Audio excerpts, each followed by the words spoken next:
se tratara de una mafia, la SGAE nos cobra canon y derechos. Quieren llenar las arcas a nuestra costa para gastarlo en mujeres, coches y chalet. Estamos en la puerta de la SGAE.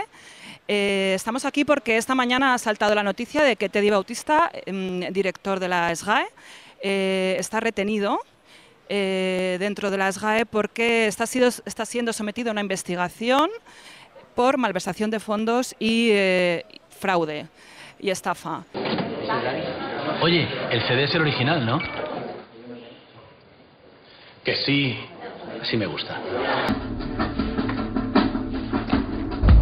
No robarías un bolso. No robarías un coche. No robarías un bebé. No dispararías a un policía y después le robarías el casco.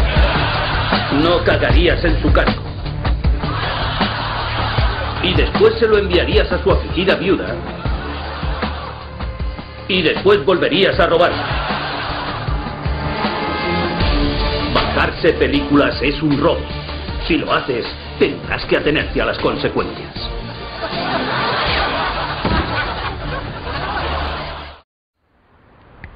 Puede ser porque ames la música, o porque quieras que Ana Belén se compre una casa nueva, para pagar la grifería de oro a Alejandro Sanz, o para pagar el caballo a Bertín Osborne.